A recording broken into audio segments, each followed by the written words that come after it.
ஒரு காரியம் தெளிவில்லாம இருக்கு, தெரியாம இருக்குன்னு சொன்னா என்ன செய்யணும்? நம்ம முதல்ல எச்சரிக்கையா இருக்கணும். நம்ம தெளிவில்லாம இருந்தவன் சொன்னா இவங்க வந்து இந்த மாதிரி தான், இவங்களுக்குள்ள இன்னதான் நடந்திருக்கு, இவங்களுக்குள்ள இந்த மாதிரி தான் ஆவியானவர் வேலை செஞ்சு. கொலோசையர் 4வது அதிகாரம் 2வது வசனம்.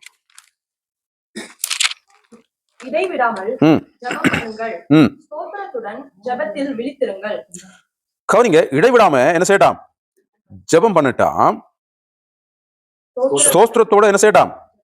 ஜெபத்துல விழித்து இருக்கட்டாம். அதாவது அவர் என்ன சொல்ல வர்றாருண்டா, தொடர்ந்து இடைவிடாமண்டா தொடர்ந்து என்ன செய்யட்டாம்? ஜெபிக்கட்டாம். அப்ப இயேசு கிறிஸ்து வாழ்ந்த நாட்கள் பாருங்க, அவர் என்ன செய்யறார்? காலையில் இருட்டோட எழுப்பி என்ன செய்யறார்? ஜெபிக்கிறார். ஊழியத்தை முடிச்சுட்டு சீசர் எல்லாரும் ஓடுங்க திரட்டி விட்டுட்டு அவர் என்ன செய்யறார்? ஒரு இடத்துல போய் என்ன செய்யறார்? ஜெபிக்கிறார். ஆகவே ஜெபம் என்னது? ரொம்ப முக்கியம். எங்களுடைய ஆவிக்குரிய வாழ்க்கையில நாங்க ரட்சிக்கப்பட்டிருக்கிறோம். ஜெபம் இல்லாம ஜீவிக்க முடியாது. ஆகவே ஜெபம் எப்படி இருக்கணும் என்று அவர் எழுதுறாருன்னு சொன்னா, இடைவிடாம என்ன செய்யட்டாம்? ஜெபிக்கட்டாம். தொடர்ந்து என்ன செய்யட்டாம்? ஜெபிக்கட்டாம். ஆகவே பைபிள் எழுதி இருக்கிறது, அதனால அது என்னது? நல்லது. ஜெபிக்க கூடாண்டெல்லாம் சில காரியங்களை சொல்றாங்க இல்லையா? அப்படி இல்லாதபடிக்கு நம்ம வந்து தொடர்ந்து ஜெபிக்கணும். அதுக்கு ஒரு பவுசை இல்லை, அதான் அர்த்தம். இடவிடக்கூடாது இல்லையா? தொடர்ந்து ஜெபிச்சுட்டே இருக்கணும். அதுல நிறைஞ்சு ஜெபிக்கணும். உள்ளம் ஜெப தியானத்துல சிந்தனையில இருக்கணும். ஆனா அதோட என்ன செய்யல? முடிக்கல. அதுக்கப்புறம் என்ன சொல்றார்? சோஸ்திரத்தோட ஜெபத்தில விழித்திருக்கட்டும். அப்ப முதல்ல இடவிடாம ஜெபிக்கணும். ஆமென். அதோட கூட ஜெபத்துல விழித்திருக்கணும். ஒரு சோஸ்திரத்தோடு கூடிய ஒரு விழிப்பு இல்லாம இடவிடாம ஜெபிச்சா என்ன இருக்காது? இடவிடாம ஜெபிக்கிறோம், நல்லது. அங்க ஒரு விழிப்பு இல்லைன்னு சொன்னா அதுல ஒரு பெரிய பிரயோஜனம் இருக்காண்டு இல்லை. ஏன்னா கர்த்தரை நோக்கி பாக்குறவங்க ஜெபிக்கிறவங்கள ஆண்டவர் ஒரு நாளும் என்ன செய்ய மாட்டார்? பண்ண மாட்டார். ஆனா அதுல இருந்து ஒரு பெரிய நன்மையை நம்ம என்ன செய்ய முடியாது. அதுல ஒரு விழிப்பு இல்லைன்னு சொன்னா 24 மணி நேரம் ஜெபிக்கிறோம், இதை நம்ம ஒரு விழிப்பு இல்லாம இதை செய்வோம்னு சொன்னா அது வந்து அந்த 24 மணி நேரம் வந்து வேஸ்ட். புரியுதா உங்களுக்கு? அதுல ஒரு விழிப்பு, ஒரு தெளிவு இல்லைன்னு சொன்னா அது வந்து பிரயோசனம் இருக்காது. ஆமென். அதனால நம்ம இடவிடாம ஜெபிக்கணும், கூடவே விழித்திருக்கணும், தெளிவு இருக்கணும். ஆமென். விழித்திருங்கன்னு சொன்னா அதுக்குள்ள ஒரு தெளிவு இருக்கணும். ஆமென். நாங்க ஜெபிக்கிற ஒரு ஜெபத்துக்குள்ள ஒரு இன்றைக்கு ஜெபிச்சிருக்கிறோம், இவ்வளவு நேரம் இது இன்னும் காரியங்களுக்கு ஜெபிச்சிருக்கிறோம். எங்களுக்கு ஒரு என்ன இருக்கு? ஒரு வித்தியாசம் இருக்கிறது, ஒரு ஆவியில ஒரு விழிப்பு இருக்கிறது, ஒரு ஆவியில பலப்பட்டு இருக்கலாம். இப்படி பல காரியங்கள் இருக்கும். எது ஒன்றுமே இல்லாம இடவிடாம ஜெபிச்சு அதுல ஒரு விழிப்பு இல்லாம செய்யலாம். நான் இன்னொரு வசனம் மார்க்கு சுவிசேஷம் 13வது அதிகாரம் 13ல 33. அக்காலத்தை நீங்கள் அறியாதபடியால் எச்சரிக்கையா இருங்கள், விழித்திருந்து ஜெபம் பண்ணுங்கள். கவனிங்க, ஆண்டவர் என்ன சொல்றார்? அக்காலத்தை நீங்க அறியாதபடியாய் என்ன செய்யட்டாம்? எச்சரிக்கையா இருக்கட்டாம், விழித்திருந்து என்ன செய்யட்டாம்? ஜெபம் செய்யட்டாம். நடங்க. இல்ல என்ன சொல்றாரு ஆண்டவர் கேட்டீங்கன்னு சொன்னா, அக்காலத்தை நீங்க என்ன செய்ய மாட்டீங்க? அறிய மாட்டீங்க. அதனால விழிச்சிருந்து ஜெபிங்க. எக்காலம்? ஆண்டவர். ஓகே. ஆண்டவருடைய வருகை வந்து எங்களுக்கு என்ன செய்யாது? தெரியாது. அதனால சும்மா ஜெபிக்க கூடாது, விழிச்சிருந்து ஜெபிக்கணும். சும்மா ஜெபிச்சோம் என்று சொன்னா வருகை இல்லைன்னு சொல்லிடுவாங்க, இல்லைன்னா வந்துட்டு போய்த்தாரன்னு சொல்லி விட்டுருவாங்க. உங்களுக்கு அப்ப கவனிங்க, அந்த வசனம் என்ன சொல்கிறது? அக்காலத்தை நீங்கள் அறியாதபடியால் எச்சரிக்கையா இருந்து விழித்திருந்து என்ன செய்யுங்க? ஜெபிங்க. சரி, இது வந்து ஆண்டவருடைய வருகை குறித்து சொல்லி இருக்கு. ஆண்டவருடைய வருகை எப்ப வரும் என்று பைபிள் எழுதியிருக்கா? அதாவது இந்த ராஜ்யத்தின் சுவிசேஷம் சர்வ சிருஷ்டிக்கும் அறிவிக்கப்படும், அப்பொழுது அவருடைய வருகை இருக்கும். ஆனா எப்ப அறிவிக்கப்படும்ன்றது நமக்கு என்ன செய்ய முடியாது, தெரியாது. ஓகே, அது ஒரு பக்கம் இருக்கட்டும். சரி, அக்காலத்தை அறியாதனால விழித்திருந்து ஜெபிங்கன்னு சொன்னா இது ஆண்டோட வருகைக்கு சொல்லப்பட்டிருக்கு. இப்ப நம்ம வருவோம் எங்க பக்கம். உங்களுக்கு உங்களோட காரியத்தை குறித்து எல்லாம் தெரியுமா? எனக்கு தெரியுமா? ஆண்டவர் தரிசனத்தை தந்துட்டார், எனக்கு ஒரு அழைப்பு தந்துட்டார், ரசிக்கப்பட்ட நாள் வழிபடுத்திட்டு ஏதோ ஒரு அறிஞ்சிட்டோம். இப்ப அடுத்த கட்டம் என்ன என்று தெரியுமா நமக்கு? அப்பொழுது நம்ம என்ன செய்யணுமா? விழித்திருந்து முதல்ல எச்சரிக்கையா இருக்கணும். நமக்கு ஒரு காரியம் தெரியலன்னு சொன்னா எச்சரிக்கையா இருக்கணும். இந்த சபை எப்படி போகுதுன்ற தெரியலன்னு சொன்னா முதல்ல எச்சரிக்கையா இருக்கணும். ஏனெண்டா சொல்லுங்க, ஏனெண்டா அஞ்சிக்கப்படுவோம். அதனால ஆண்டவர் முதல்ல உனக்கு ஒரு காரியம் தெளிவில்லைன்னு சொன்னா முதல்ல எச்சரிப்பு. அடுத்தது சும்மா ஜெபிக்க கூடாது, விழித்திருந்து ஜெபிக்கணும். விழிப்பு இல்லை, நான் சொல்றேன், ஜெபிச்சு பிரயோசனமே இல்லை. நீங்க எங்கேயாச்சும் சாப்பிட்டமா ஜெபிச்சு அது இதெல்லாம் பிரயோசனமே இல்லை. நான் நிறைய பார்த்துட்டேன். அப்படியே ஜனங்களை உற்சாகப்படுத்தியோ ஜெபிங்க நீங்க வாங்க அத்து இத்தண்டெல்லாம் சொல்லிட்டு இந்த சொல்ற ஆட்கள் வீட்டுல நல்ல காயா தூங்குறான், காயா இருக்கிறான். அவங்கள சரி கவனிங்க. ஒவ்வொரு காரியத்திலையும் இது சபையின் காரியம் வச்சுக்கொள்ளுங்க. இப்ப சபை அடுத்த கட்டத்துக்குள்ள போற எப்படின்னு தெரியாது. இப்ப நம்ம ஜெபிக்கிறது இடைவிடாம ஜெபிக்கிறது நல்லது. ஆனா அதுல ஒரு விழிப்பு இருக்கான்னு பாருங்க. இல்லைன்னா பிரயோசனம் இல்லை. அதுல ஒரு விழிப்பு இருக்கா? அதுல ஒரு தெளிவு வருதா? சும்மா ஆண்டவரே சபை இப்ப அங்க இருக்கு, சபை இருக்கு, இங்க இருக்கு, எல்லாத்தையும் பாதுகாத்து வச்சுக்கொள்ளும். இது வந்து வளமையா நம்ம ஜெபிக்கிறது, இடைவிடாம ஜெபிக்கிறது. விழிப்பு கண்டிப்பா தேவை. ஆமென். விழிப்பு இல்லைன்னு சொன்னா ஆண்டவர் வந்துட்டு போயிட்டாருன்னுவாங்க. இல்ல சில நேரம் ஆண்டவர் வந்து போயிடுவார். விழிப்பு இல்லாம நம்ம ஜெயிச்சோம்னு சொன்னா சில நேரம் ஆண்டவர் வந்து அங்கங்க சபையில எடுத்துன்னு போயிடுவார். நமக்கு தெரியாது. விழிப்பு இல்ல. அப்ப என்ன செய்வோம்? விட்டா நடக்கும் ஜெபம். ஆண்டவரே உங்களை வருகையில் எடுத்துக்கொள்ளுங்க சபை. அது சபை போய் அங்க அவங்க பரலோகத்து ₹6,000 இங்க நம்ம இருந்து அப்ப விழித்திருந்து என்ன செய்யலாம்? அக்காலத்தை நீங்கள் அறியாதனால, அதாவது எங்களுக்கு ஒரு காரியம் தெளிவில்லாம இருக்கு, தெரியாம இருக்குன்னு சொன்னா என்ன செய்யணும்? நம்ம முதல்ல எச்சரிக்கையா இருக்கணும்.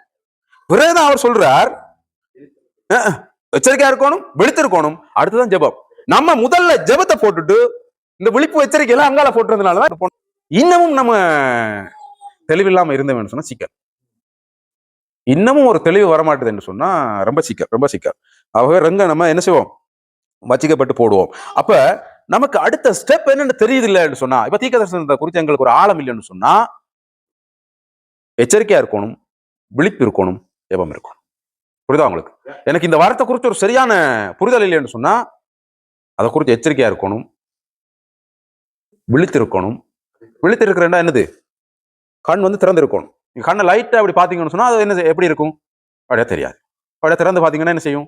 சரி, ஆவிக்குரிய கண்ணை சொல்றேன், மாமிச கண் இல்லையா? மாமிசத்தில் ஆக்களை பார்த்து முடிவு எடுக்கிறது அதை சொல்லல. அதாவது உள்ளான மனுஷன்ல ஒரு தெளிவு இருக்கணும், ஒரு எச்சரிக்கை இருக்கணும். நம்ம கூடிய ஒரு 15 நிமிஷம் அரை மணி நேரம் ஜெபிச்சிருக்கிறோம். அதுலயே ஒரு விழிப்பு இருக்குது, ஒரு காரியம் இருக்குன்னு சொன்னா என்னிட கேட்டா திருப்தி. திரும்ப சொல்றேன், அந்த வசனம் தெளிவா சொல்லுது, இடைவிடாமல் ஜெபம் பண்ணுங்கள், சோத்திரத்தோடு விழித்திருந்து ஜெபம் பண்ணு. ஜெபத்துக்கு விரோதி இல்ல, ஜெபிக்கணும். சும்மா இருந்து சோத்திரம் 4 பேர் சொல்றாண்டெல்லாம் சோத்திரம் போடாதீங்க. தெளிவு இருக்கா, விழிப்பு இருக்கணும். அது கவனமா இருக்கணும் நம்ம. அப்ப இந்த இடத்துல என்ன சொல்லுகிறார் ஆண்டவர்? அக்காலத்தை நீங்கள் அறியாதபடியால். சரி, எங்களுடைய வாழ்க்கையில என்னெல்லாம் தெரியாம இருக்கு? எங்களுடைய குடும்பத்தினுடைய ஒரு பிளான் தெரிய மாட்டேங்குது. புரியுதா? எங்களோட குடும்பத்துல இந்த அழைப்பு இருக்கிறது, இது எப்படி கொண்டு போறன்ற ஒரு பக்குவம் இல்லாம இருக்குன்னு சொன்னா, இப்ப இதை எனக்கு அடுத்தது என்ன தெரியுது இல்ல, இல்லைன்னா எனக்கு ஒரு அழைப்பு இருக்கிறது, இந்த அழைப்பு என்ன செய்யறதுன்னு தெரியாம இருக்கிறதுனா, அதாவது எங்களுக்கு தெரியாம இருக்கிறது எல்லாத்தையும் சொல்றேன். ஆமென். இப்ப நான் ஒரு தெரியாத இடத்துக்கு போறேன், இதுவுமே தெரியாது. இப்ப நம்ம எப்படி இருப்பேன்? அங்க முடிச்சிருப்போம். ஆனா இங்க சேர்ச்சில கோட்டை விட்டு தெரியாத ஒரு இடத்துக்கு நீங்க போறீங்க, டூரிஸ்டா ஏதோ உண்டு, நல்ல திருடன் இருக்கிற இடம், மாஃபியோஸ், டூரிஸ்டா போறீங்க. என்ன செய்வீங்க?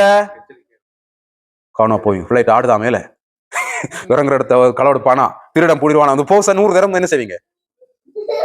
இங்க தொட்டு பாக்குறோமா? சேர்ச்சில, எங்கட ஊழியத்துல, எங்கட ஜெப வாழ்க்கையில இதுல ஒண்ணுல தொட்டு பாக்குறோமா?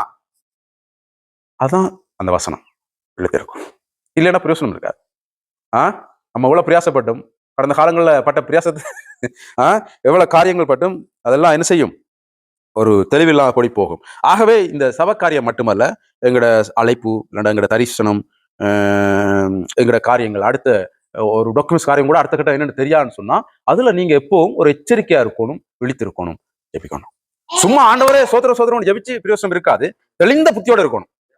அதான் அந்த விழித்து இருக்கிற அர்த்தம். ஒரு தெளிவு இருக்கணும், தெளிந்த புத்தி இருக்கணும். ஒரு நல்ல அனுபவம் கிடைச்சிட்டு சொன்னா அதுக்கப்புறம் தெளிவா இருக்க நம்ம என்ன செய்யணும்? பழகணும். அதுக்கு யாரையும் புறம்பை தள்ளி யாரையும் விட்டு அப்படி இல்லையா? அப்படி இல்ல நோக்கம். ஓகே, இன்னொரு வசனம் தெசலோனிக்கேயர் 5வது அதிகாரம்